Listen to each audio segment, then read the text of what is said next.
From your world news headquarters on the World Wide Web, it's time for your daily dose of sanity. This is the Meria Heller Show. Meria Heller is a published author, founder of the Universal Wheel, a lifestyle and philosophy based on our interconnectedness to all living things, a Reiki master, and delivers the news with spiritual views. How many intuitive news decoders, animal rights activists, and vegetarian broadcasters are there? Just one, Meria. Meria has provided independent news for a smart audience for over 13 years now on the Meria Heller Show, available at meria.net. MERIA.net. And now, here is your host, the mouth that roars, Meria Heller. Good morning, world, and welcome. This is Meria Heller, alive and kicking. Welcome to our first episode of The Bigger Picture. While the world keeps us busy worrying about this, that, and the other thing, one thing you know for sure, as you've heard me say all these years, the only ticket out of here is a spiritual one. And this show I'm so excited about is going to come to you every other month with my fabulous guest, probably one of the greatest people on the planet, or should I say greatest secret on the planet, Michael Reccia. Michael is the author of 5 books. I recommend them all: Revelation, Illumination, Your Life After Death, The Fall, and Transmissions. So this is going to be a spiritual know-how show, and I do have questions from listeners. You guys are welcome in between these shows to send me questions to ask Michael when he is on the show. And just sit back and take a breather today, because this show is truly for you. So without further ado, welcome to my new co-host, Michael Reccia. Hi, Michael. Hi, Meria. What an introduction. Thank you so much.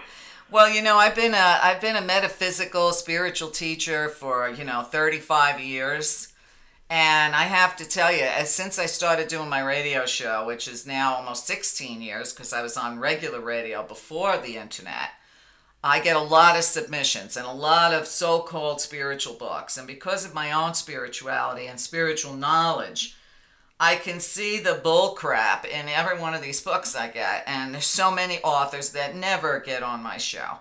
But what interested me about your books from the get-go was I couldn't find anything to argue with, and I love them, and they are spiritual truth. In actuality, I even referred my older sister recently to get your books, and she just started with Your Life After Death, and she's loving it. Oh, that's great. Thank you. Well, I have found that, that expression, a prophet is never appreciated in their own time. True. When I look around, when I look around and see what passes out there for experts or informations or gurus or spiritual truth, you look at these people and they're quite famous. They make boatloads of money. And to me, that's always a clue, okay? Truth-telling doesn't pay well. So if somebody's loaded with money, I have to question what's in their books. Yeah. The complexity of much of what's out there at the moment. Right, but I think that a lot of it is, I think these people are getting their rewards here instead of thinking about their afterlife. Yes, and what responsibility they will face as a result of duping millions of people. Yeah, absolutely. And people don't think in terms of, they think of karma as something that only happens on this side of life. Yes. What a terrifying thought. Well, it is a terrifying thought. But you know what? I also tell people that not all karma is bad. Sometimes it's good. Yes. Well, one of the things I wanted to start out with you, and there were so many things in Transmission, up till Transmission, I have to tell you, my favorite book was Your Life After Death, was you talked about, and it fits in with what we just said, there are a lot of people out there, and they've become quite famous, especially here in America. Very famous. They've become super wealthy. They're the ones that get on the Oprah shows and types like that, teaching sacred geometry. Yes. And talking about sacred geometry. Now, I met some of these people in their heyday before they hit it big. And I can tell you that, number one, they had no life force. That was evident to me, even as they stood 2 feet away from me. And number two, I've always felt that real spirituality is a very simple thing. And to throw sacred geometry out at people is just more confusion, almost like what the churches and religions do. You know, these are secrets. Only your priest knows. Only your rabbi knows. Yeah. And when I read, and I'm pretty sure it was in Transmission, Yes, it was. that the human race is not ready for sacred geometry. I fell in love with Joseph all over again. Yes. Joseph says, look, sacred geometry is not putting various shapes and sizes against a building and saying that makes it special. Sacred geometry is to do with the foundation of the physical and spiritual universe. Sacred geometry is divine and angelic. And no, you're not right. You're not ready for sacred geometry yet. And there was a gentleman who asked the question, and I went onto his website a few days after the transcommunication in which he asked about sacred geometry. And his idea of sacred geometry was a coat hanger with some tinsel on it hung in a window. And that's not going to help mankind. Right. I think you'd be better off taking John Lennon's advice and just put a sign in your window that says peace. Absolutely. We look for complexity in all things spiritual. If we are faced with a simple message that works or a complex one that doesn't, many of us go for the complex one that doesn't, because the complex one that doesn't amuses our physical minds. That box of tricks, that computer in our heads. And it's not the computer in our heads that we should be satisfying, it's the heart mind, the mind in our chest, as it were, the connection to God that says, yes, this feels right on all levels. And if I try out what's being suggested by this method, it works. You've always got to test the spirit. And complexity is not the way to God. Why would God make things complex? That was my question even when I was a child, you know, and then religion was explained to me. And I was like, but if God loves us, why wouldn't he just give us direct answers? Why do we have to, like, fill in a crossword puzzle or figure out anagrams or all this other stuff? It just didn't make sense to me. It doesn't make sense. And we have that direct line to God, each of us, through meditation, through becoming quiet, through moving our consciousness down to the heart center. We can ask. We can say, for example, hi God, how are you today? How's it going for you? Right. I've got lots of things to do today, and I'm not quite sure how to do them to my best ability. Be with me. Share this with me. I'm part of you. You're part of me. I invite you on the journey. Off we go. So that we say the right things to people, we do the right things to people, and we listen to the right things to help us evolve as the spirits that we really are. Absolutely. You have to walk the talk, not just talk the talk. You know, I like to call it, you know, and I know some people find the term God offensive. For me, because I've taught Native American spirituality for decades, I always refer to it as the Great Spirit. Or spirit. And, you know, for some of my clients, when I'm coaching them, what I'll tell them, you know, let's just say your name is Michael. And I say, you know, if you want to call on your higher self, why not just say Big Michael? Yes. And just talk out loud, because, you know, we all have those days, and I'm sure you do too, Michael, especially after you've been channeling Joseph, where we're wiped out. You know, you wake up, you have no energy. And a lot of those days, I'll just call on my higher self. I'll say, hey, Great Spirit, I have no strength today. I have no energy. I need some of yours. And within 5 minutes, I'm all pepped up. Yes. It's that simple. Yes, and to keep us on track. To say, look, you know, the 9 to 5 job that I'm doing is one aspect of my life, but what am I achieving spiritually? Am I doing the right things? Am I progressing? Am I evolving? You know, please lead me into those situations that I need in order to grow. Not only lead me into them, but give me the ammunition, give me the words, give me the actions, give me the correct thoughts, so that I can move through those challenges correctly and come out the other side knowing more about myself and more about you than I did when I first approached them. Well, you know, I'm a very simple person.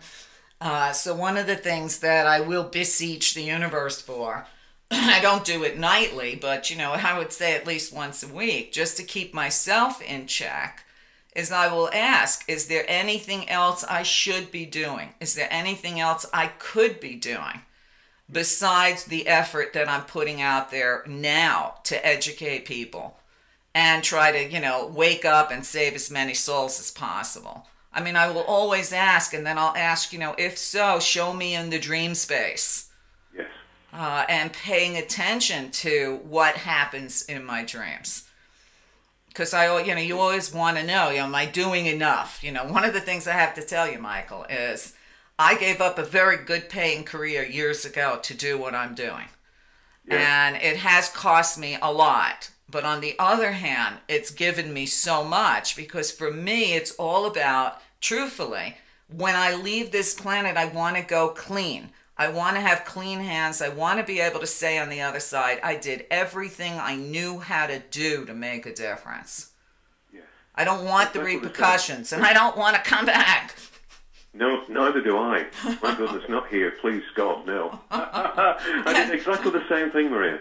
I worked for an advertising agency. I was a director, a shareholder, and I was developing as a medium at that time. And there came a point where what was going on there and what I was doing were at odds. Mm-hmm. And I'd no income. I gave the company car back, the shares back, the expense account back, and then sat down in my house and thought, what have I done? Right. But strangely, that very night, as I got back to my house, there was a note had been pushed through the mailbox, and it was from some people who said, look, we'd like you to do some readings for us. There are 5 of us. Will you come and will you sit with us? Mm-hmm. And I looked at the note and I thought, yep, this is a new journey that's unfolding, and I've done the right thing. Mm-hmm. But as with yourself, it's a very different way of looking at life, isn't it? To say, absolutely, what is now behind me? Absolutely. I've questioned my sanity many times. Believe me, it's very difficult to stay in the muck and mire and do what I do, present the terrible information I have to give people. But I know it's important to them, and I do it with humor. I try to soften it. And because I can. I know how to balance having one foot in this reality and one foot in what I like to call the real reality. Yes. Because if this was it, believe me, if this planet was all there is, I think I would have taken myself out years ago. It does. The more you enter into spiritual thinking, the more this planet becomes unsettling, doesn't it? The more it looks like an asylum. It's like the inmates are running the asylum. Well, they are. But, I've said it for years. I said, help, I'm trapped in somebody else's nightmare and I can't get out. Absolutely. And that's exactly it, isn't it? Mm-hmm. That's the point of the fall, to say that we are actually trapped in a nightmare of our own making. Mm-hmm. And that we need to wake up from that nightmare. Right. In order to wake up from that nightmare, we've got to do certain things. We've got to put things right. And it's not down to, it's not down to the priests, it's not down to the lawyers, it's not down to the government. It is down to each of us individually. Absolutely. That's a great gift. Absolutely. It's a great gift. We've got that ability to put things right for ourselves and for others. But we have to do something, whether it's today or in a million years. Mm-hmm. And please God, we'll not be coming back in a million years. Right, no. But if it is a million years, we've still got that day has still got to dawn where we think, I have to do something. Nobody's going to do it for me. Now, what do I have to do? Mm-hmm. Well, that's the thing. In this, I'm going to refer to this as the Matrix. In this Matrix, we're programmed from birth to give our power away, to actually feel as though we're powerless.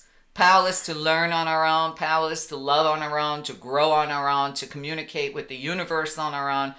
It's a powerlessness. Even when people walk into a grocery store, they're giving their power away. Yeah. So getting, back in balance and realizing who and what we are is the first place I think people need to start. Yes, and that we're also in control of things that, again, we're told are not at our disposal. Health, for example. Mm-hmm. We're told that the slightest sniffle or the slightest ache and pain, we've got to go to the doctor. Mm-hmm. We've got to get that sorted out. We are programmed, as you say, to believe that as time goes on, we're growing older, we're growing more infirm, we've got to be sick. No, we don't. We can make that choice. That's one of the wonderful choices we can make. Am I going to be sick? Am I going to be healthy? And I can connect with the God within, with my greater self. I can bring through light into those areas that require healing, and I can heal myself to the extent that I believe I can, to the extent that I believe that I invest in God light within me. Absolutely. As I was probably in my late 50s, I realized the aging program on this planet, and it just came to me that it's just another program people buy into. People age the way they're told you're supposed to. And I said, I want to try to disprove the aging program. So just serendipitously, I fell into a trainer I hadn't seen in 12 years, a physical trainer. And I told him my plan. And he looked at me and he says, who the hell is 60? And I said, I am, because he was pretty blown away by the fact that I was 60, because he just couldn't believe it. And we went on this program, which I still am on, nutrition and exercise and all of that. And most of the people at the gym that I go to think that I'm 50 years old and I'm 64. Okay, and I can honestly tell you my body is in better shape now than when I was 30. And I have more strength than when I was 30. So I, myself, as far as I'm concerned, has defeated the aging program. I haven't seen a doctor in years, and there's no reason to. I'm on no medication. My body's healthy. I feel great. Haven't seen a doctor for 30 years, Meria. Well, good for you. It was my spiritual teacher suggested to me that there was a new way of looking at things. And at the time, I didn't want to look at things in a new way because I just had a tooth split in my head. And I was in a great deal of pain, as you can imagine. Right. And she sort of introduced this as an opportunity to look at it and say, well, it doesn't have to be that way, you know? You don't have to suffer. You can put light into areas of your body and repair them. And very slowly, I came around to her way of thinking. I remember that everyone at work, when I was at the agency, came down with the flu. And my secretary said, don't touch that phone, you'll get flu. I've been using it and I'm ill. And I thought, no, for once, no. I don't have to accept that germ. I don't have to accept that illness. And I didn't get it. And slowly I convinced myself through instances like that, occurrences like that what my spiritual teacher had said to me was actually true. You don't have to accept illness. You don't have to accept age, as you just said. We can be healthy. You studied Native American the religions. Isn't it true that at a certain stage they would, on a day, quite fit and healthy, they would think, well, this is my time to go. Absolutely. And they would go out onto a hillside, sit down, take one last look at the village, and off they went into the next their existence. Not ill, not decrepit, but healthy. Right, they just say today's a good day to die. Day of that life. Absolutely, they would just say today is a good day to die, and they'd go and give their body back to nature in the circle of life. Yes. And that's my plan, by the way. One day to just walk out in the desert and never come back. So that is my plan. So it's kind of interesting you said that story today. Some of the other things you talk about, and I know for some people it's a stretch, okay? So again, I'm going to tell everybody listening, accept what resonates to you at this time, and what doesn't may in the future or may not. You talked about, and I loved it, whether or not animals are more intelligent than humans. Yes. And you make a very strong case, although maybe I missed it, but it seems like it took several books for you to make the case for veganism, which is a topic that a lot of people will stay away from because they want to be popular. They don't want to turn off their audience. But, I have a listener who's writing a book right now about his pet pig. And it's a great little book, and I tell him, you really should make this a children's book. And he said that, people don't realize that pigs have been tested to have the intelligence of 3-year-old children. Yes, indeed. So are animals dumb animals, or are they actually more intelligent than we are? They're more intelligent than we are in the sense that they don't have the hang-ups spiritually that we have. Mm-hmm. They have a direct connection to what they are and what they are a part of.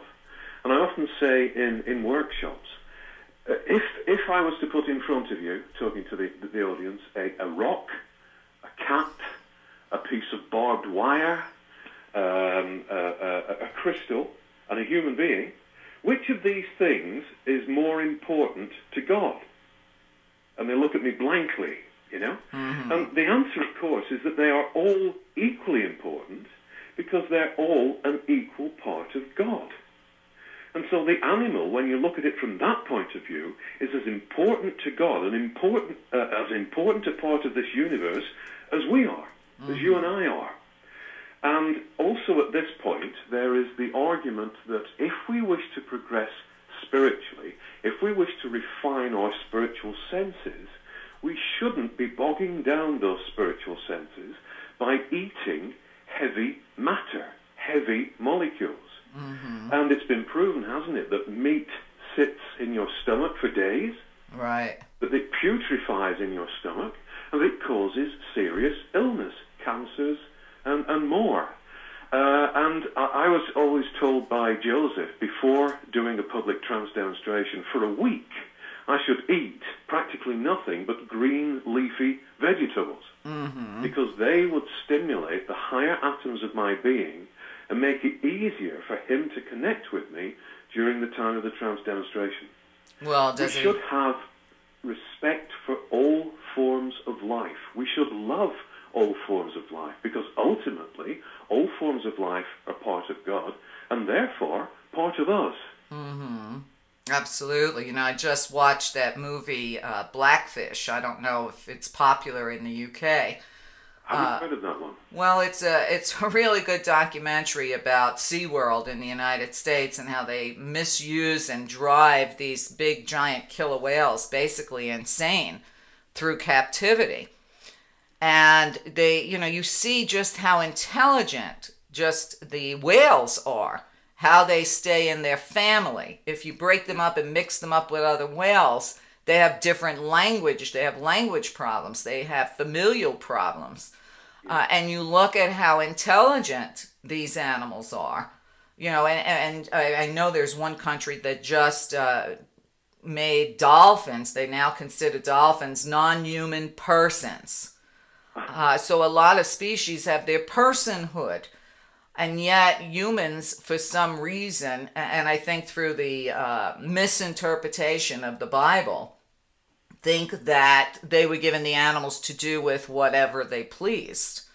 Yes. But if you disrespect life, and everything is life, like you said, from that bottle cap, you know, on down, everything is alive, and everything that we have, all our things, you know, our computers, our clothes, everything, it's all comes from the living earth, so it is all has some sort of life or consciousness to it. And I know that's hard for people to get. Yes, and that the bottle cap that you talked about, and the car that we drive or the chair that we sit on, because it is part of the matrix of God consciousness, has life to it and responds to our thoughts. Mm-hmm. And so if you want the car to run more sweetly or the bottle cap to last longer, you love it. Ultimately, we need to love all aspects of our life, animal, vegetable, and mineral. And we then transform them into a higher level of reality. People make a distinction and say, this is me, this is a table. No, you are a spirit. There are spiritual atoms in the table. You're part of the same thing. You are a different expression of the same thing. Mm-hmm. Your dog and cats are different expressions of God consciousness. Mm-hmm. But it's strange, isn't it, how people make they distinguish between dogs and cats and sheep and cows. Oh yeah, I've done a lot of shows on that. Dogs and cats are okay. Sheep and cows are for eating. Mm-hmm. No, they're not. They have a right to live. They have a right to experience. They exist to experience. Mm-hmm. And it's time that we stop consuming them. Well, you know what I get, and what my own, how can we call it? My own intuition has shown me is that eating animals and that density is deliberately pounded into us from when we're children. It's another program. Yes. But the density of those animals also keep us firmly locked into this reality. Yes, indeed. So it's very difficult to turn on your pineal gland or your third eye or whatever you want to call it and actually contact, or a contact spirit to actually become multidimensional. Yes.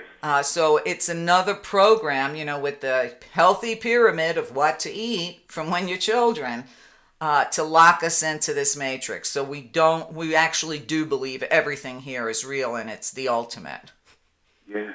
We're not aware of the fear with which we dispatch our food animals. But because we're all spiritual people, spirits at heart, literally, we are all psychic. And we're all capable of picking up emotions and feelings and atmospheres. Mm-hmm. And so we dispatch our animals with unspeakable cruelty. We then consume them. And the last image that they have is of terror, of fear. And we absorb the terror and the fear from the animals that we consume. So we're contributing again to this negative world that we've created. We're making ourselves more aggressive. We're making ourselves more fearful. We're making ourselves more insular. We should be blessing we shouldn't, to my mind, be eating meat, but we should also be blessing the other foods that we eat. Absolutely. Vegetables, the fruits. And we should put our hands over them and see light going into them and thank ourselves and thank God for them and be in harmony with them. Mm-hmm. But at the moment, that's not something we're doing. But there is a major change that needs to come in that direction, certainly. Right. Well, I like the way you say it in the book, is we need to eat food with sunshine in it. Yes. Yes, indeed. And truthfully, if you think about it, when anybody in their right mind plans a vacation, where do they plan to go? Usually to where the sun is shining. Yes. Okay, so we're no different than a sunflower turning towards the sun all day. We need the sun as well. So that should speak on the kind of food you put inside your body. There's a lot of people that have joint problems, arthritis, this and that. And the first thing the doctors will tell them is to not eat sunshade food. In other words, anything that grows under the ground and never sees the sun. Yeah. So we are what we eat in so many different ways. That's for sure. Yeah. Okay, in your book, you refer sometimes to the Lords of Karma, and that gave me such a visual. I saw all these very, very English dressed little fat lords jumping all around as the Lords of Karma. Who are these people? Well, a few millennia ago, they were just like you and I, and we'll be the first to say that they're just like you and I now. But they have progressed to a point where if we decide to come back here, and God forbid we don't, they plant signposts along our projected life that we will meet in order to grow. Mm-hmm. So we might incarnate into a little village in England, and we might think, well, I'm going to a certain school, I'm going to a certain college, certain university, I'll be in a certain job. But along the way, the things that we need to learn in order to open up spiritually will come to us. We can dig a hole, we can hide in that hole, we can run and hide on the top floor of a skyscraper, but that lesson, those challenges will still find us because they are linked to the energy pulse that goes out with us as we incarnate into this level. And their purpose, the Lords of Karma's purpose, is to make as sure as they can that by the end of this particular life we will have evolved to the point where we don't want to come back, where we extricate ourselves from the effects of the fall, that dream that we're trapped in because of what we did millennia ago. Oh, okay. So they're the ones that basically are posting all the little signs around us. Or it's like, a lot of times I'll tell a lot of my clients, just keep following the yellow brick road. Yes. Pay attention to the signs. Yes, pay attention to the signs and pay attention to the patterns. Because if we haven't successfully negotiated a set of circumstances, isn't it true in all our lives that those circumstances come back to bite us in the bottom again? Absolutely. And we think, I'm 5 years on, I moved away from that in the opposite direction as fast as I could. Here I am with perhaps different people, but again, it's the same set of circumstances. Right. Same set of circumstances because we haven't learned, we haven't successfully negotiated them yet. And once we do, isn't it true that that pattern then ends? It disappears. Absolutely. And, I hear that a lot from people, where they'll say, I already learned this lesson and why is it coming back? And then I give them, of course, the picture of the many layers to the onion. Maybe you really didn't learn that lesson. Maybe you just kind of partially learned it. And now here it is again, reformed, reshaped for you to take another look at it. Or maybe just to look back and see how you react to it now a few years later, just to see how far along on your journey you've come. Yes. The amusing thing is that we get rid of one set of patterns and then another opportunity opens up for us. And we have something else to deal with until we sort it out correctly. Absolutely. It's never the end of the learning process, is it? No, it isn't. I remember one of the things I used to say a lot was, I must like hell because it seems like I got a round-trip ticket to go there constantly. Michael, we're going to take a short break. When we get back, I have some questions from listeners that I'd like to throw at you. And so stay with us, and Michael and I will be right back. I'm sure you're enjoying the information you're hearing on this episode of the Meria Heller Show, heard internationally at Meria.net. Did you know that Meria does 4 shows a week and has over 1,000 hours of excellent informative shows on her site? Maria's been at this for years, and you get the benefit of the best education anywhere for a subscription of choice. Your subscription gives you total access to the entire site, the archives, and the new shows, all without any commercial interruptions, thanks to the show being supported by those who appreciate the truth. The site's available 24/7, and all the shows are downloadable for your favorite device. Enjoy the second half of this show and then come over to Meria.net, that's Meria.net, and pick a subscription of your choice. It's a win-win for all of us. Now back to this excellent show.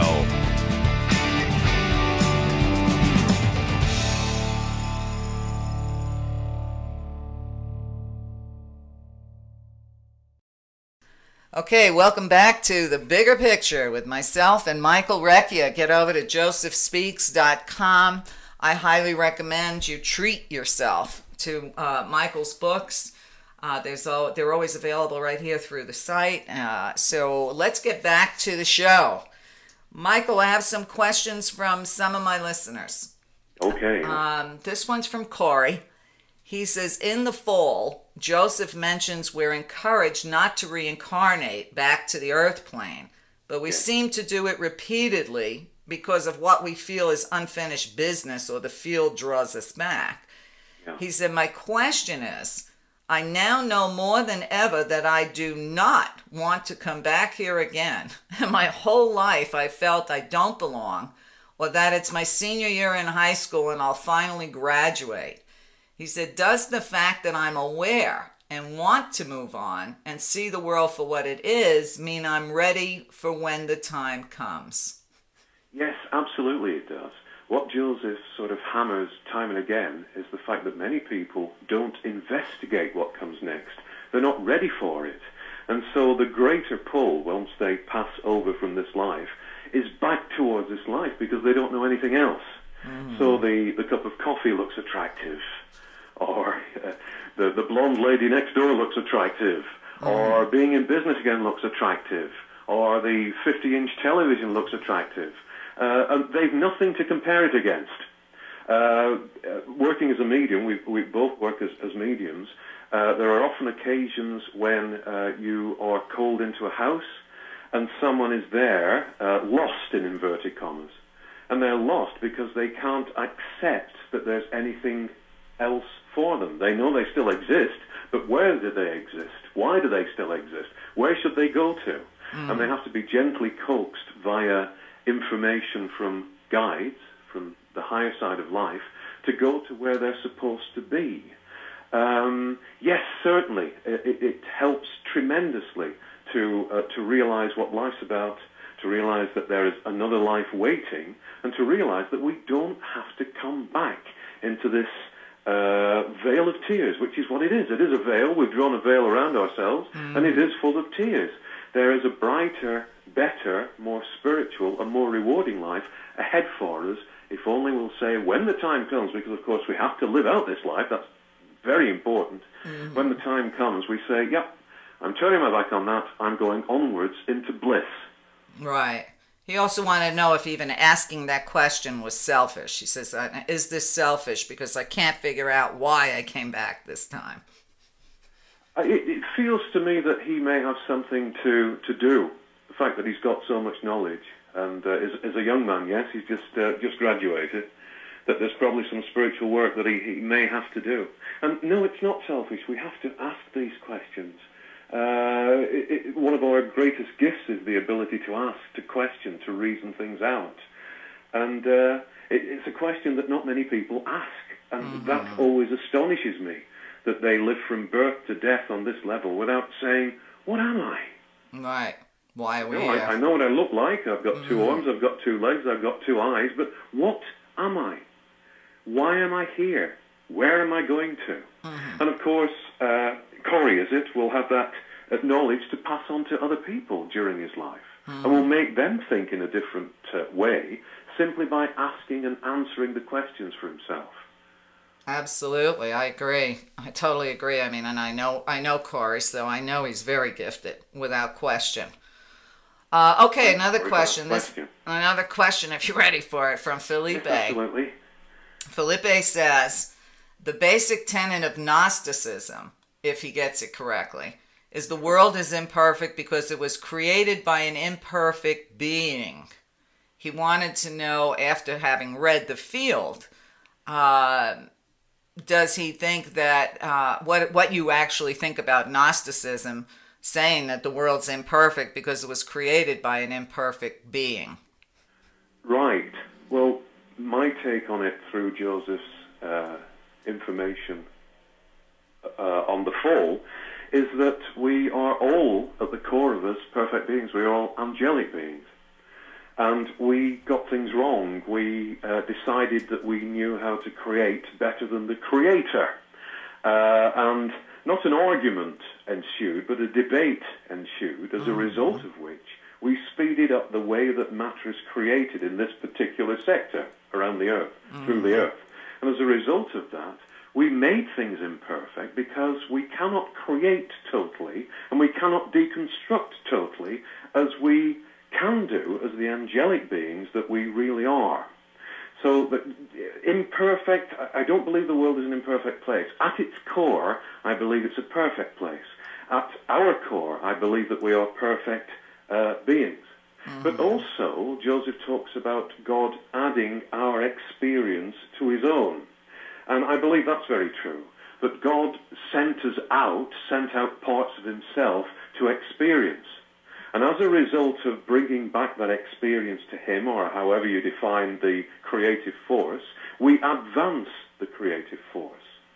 So I would say that God is progressing too.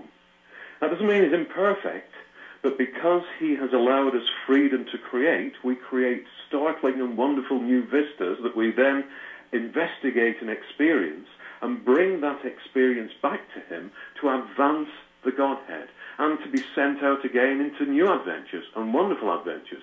But hopefully, Maria, not this one. That's for sure. Going back to his question, a lot of these questions are multiple parts. That's why I'm trying to give them to you in little bits and pieces. Yeah. He said, where do all the bloodline families fit into this? Who is actually running the show and why? Who is running the show in terms of physical beings? Uh-huh. I have absolutely no idea there, Maria. Absolutely no idea. If you're talking about bloodlines, who are we related to? We're related to each other. Well, I think you're the bloodlines here. I do believe that we meet people along life's path that we are not related to by blood, who are closer to us spiritually and feel more like family than any physical family we've known until that point. Oh, yeah, I agree with that. I totally agree with that. My spiritual teacher, for example, I came across her when I was first investigating spiritual life in a spiritual circle run by a friend of mine. And I looked at her and thought, I know this lady. She's a nurse. She was in her 50s then. I was in my late 20s. And I'd never actually physically met her before in my life, and yet I knew her. And I have 3 very distinct memories from past lives of being with that lady. Now, they're not spectacular. I wasn't a king or a queen or anybody of any importance. But I remember being in Egypt and serving in a temple of some kind as a seer and being a lady, and there was something wrong with my left arm. It didn't function properly. I remember one life spent in China simply fishing, and the lady was my brother in that life. I was a male and she was my brother. And I remember, and this was independently of her, we described exactly the same scene, being with her in Germany, I would say early Victorian era, something like that, having a nice house for once. There's a first. And we both came out of this house one morning. I could describe the contents of the house, the color of the curtains. We got into a carriage with 3 children, our children. We moved off down a mountain road. There was a steep bank to the left and a drop to the right. And there was a thunderstorm, and the horse was spooked, and the carriage went off the road. And I remember getting up at the bottom amidst fir trees, looking at my children who were also getting up, and at Joan, who was my wife in that incarnation, and thinking, we're dead. And moving on. Right. So bloodlines physically, I'm no expert on, I'm afraid. Well, I think what he's referring to is not familial bloodlines. I think he's talking about the bloodline, the families that rule this world, the Illuminati. Right. The people at the top. You know, right. I think that, because I do talk about, the Rothschilds, Rockefeller, the criminals that run this world. I think that's what he's asking. Where do they fit in to what's happening here? I think where they fit in is that at the time of the fall, these were the people who most believed in the experiment. You'd have to read more than I can say in a few moments. Right. But those were the people who did and still believe most in their choice as angelic beings at that time being right. And I believe that these people rise, whether it's in politics, whether it's in the military, whether it's in commerce, rise, come to the top time and time again. And there is a subconscious need to be right. And because of that subconscious need to be right, they seek power at the expense of others. Right. I'm not saying that they are evil people. I'm saying that originally they were angelic beings who had an idea. And they are still subconsciously, spiritually, holding on to that idea. Yeah, well, but they are doing a whole lot of wicked stuff to a whole lot of innocent people. Oh, absolutely. While they're in there. But with regard to bloodlines, if we take away the word bloodlines and substitute the word power, we are the people who are powerful if we will believe it. Right. We will channel light into this world. If we will direct light at those people that we think are the most wicked people on earth, to change them from within, to give them enough light so that the spirit within, who they really are, can be heard once again after all this time. Right. So the people with the real power, although we don't believe it, are you and I. And it's a matter of daily going to our point of God consciousness and channeling in the light that is our creative right to do, and sending that light into areas of the world that most need it, into the poverty-stricken areas, into the violent areas and into particularly the minds and hearts of those people that we find it the most difficult to like and to love. I gotta tell you, yeah. I gotta tell you, Michael, that's so hard for me to do. I do it. And for me. But it's so hard. It's so hard because the human part of me, especially the Italian human part from New York, would like to see them all dead. You know, it would make me want to strap on a machine gun and just take them out. But then the spiritual part of me is still sending them light and love and Reiki every night with the hope that it might actually reach these creatures so we could stop the madness. Yeah, it has to reach them. And there's the alarming fact that we are all connected, and that for us to get out of the false situation, yes, we're free to go onwards, but there will always be a portion of us that thinks about the ones that are left behind. Right. And we will always want to get the ones that are left behind, as the spiritual people that we really are, out of the mire that we placed ourselves in. Right. And yes, there is this duality. I mean, we share an Italian heritage. So you understand. Yes, we share the fiery outlook. The wild blood just starts going crazy. Oh, absolutely. Absolutely. And you just, or as my kids used to call it when I used to lose my temper, they would say, uh-oh, Mom's going Sicilian on us. Oh, my goodness. So that's when they knew to run out of the house. So fun being you. I describe my father as being like Vesuvius. Oh, even worse. It's just exploding volcano. Yes, but then that was it after that. It was gone, you know. Well, yeah, we don't hold on to it. We have to explode and then we're okay, which is hard for non-Italians to understand because they have a lot of really white friends and they can't understand the ways Italians have sometimes where we can just blow up and then 2 minutes later we're all hugging and kissing. Absolutely. Right. That's the best part. Okay, Jan wrote in and wanted to know, and I don't know, time-wise, if we even have time. We have about 8 minutes left. Right. She said, could Michael do a guided meditation teaching us how to project God light? She said that would be so incredibly powerful and immediately helpful. Okay, let's see what we can do. As in all meditations, the thing to do first is to become quiet, to select a quiet room, a nice, comfortable chair, not too comfortable that you go to sleep, and to first of all relax your body and tell your body to relax. And then go into a chamber in your head.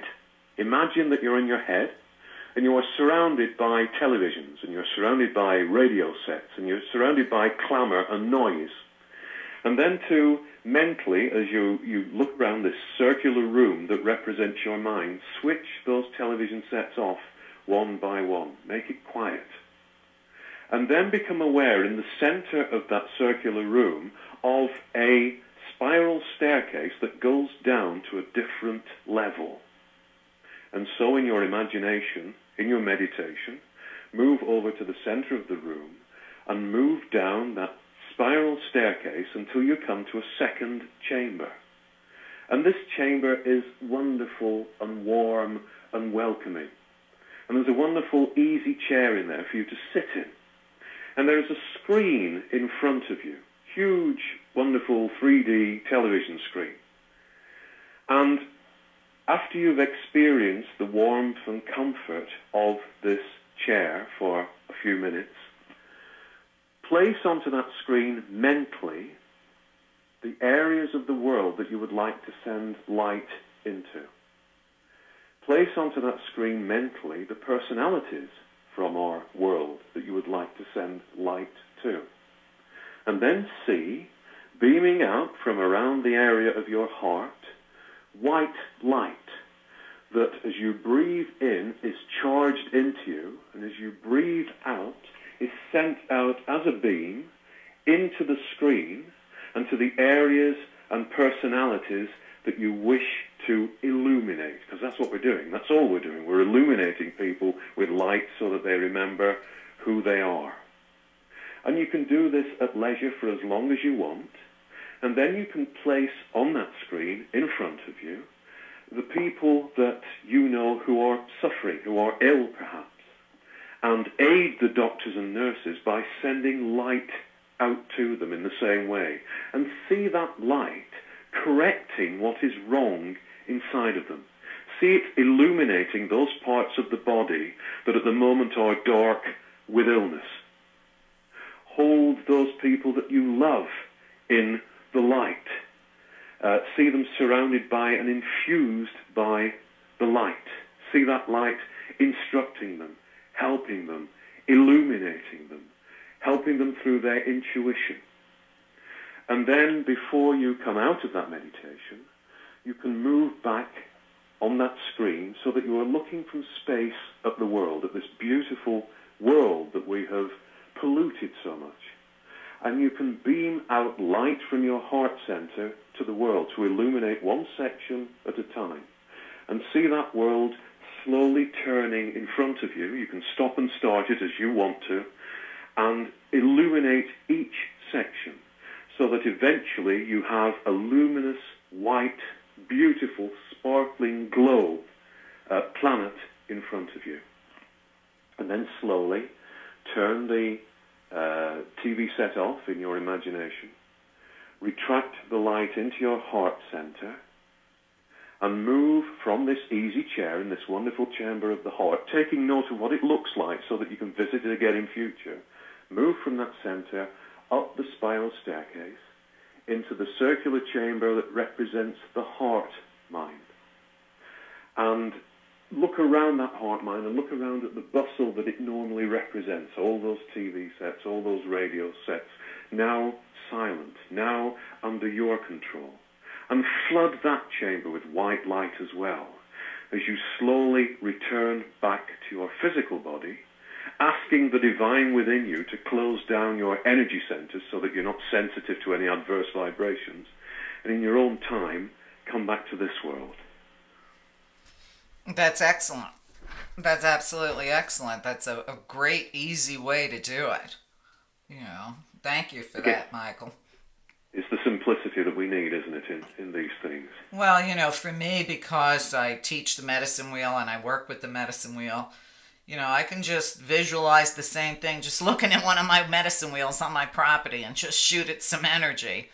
And, you know, people, if you have Reiki, you could do the same thing with your Reiki. Just send that Reiki energy out, you know, to the darkness, you know, send light out into the world. There's so many ways of doing it, but for, you know, an easy guided meditation, I don't think we could have got better than what you just did. Oh, God, I hope that was helpful. Yes, it was beautiful.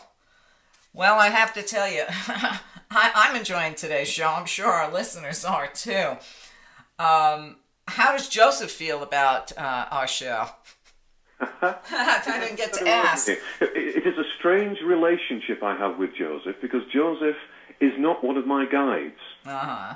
Joseph is, he doesn't guide my life, he guides everyone's life. Mm-hmm. So I always have a sensation of Joseph coming close a couple of days before we do a trance connection. And then I see him coming close to me, and the next thing I know is that he's detaching from me, as it were. Right. And sometimes that's a couple of minutes after the trance has ended, and sometimes it can be an hour or a couple of hours later. And he just sort of says, well, that's it, I'm off now, or words to that effect. Well, you wouldn't want him hanging around all the time. You're pretty whipped by the time he leaves. Yes, indeed, yeah.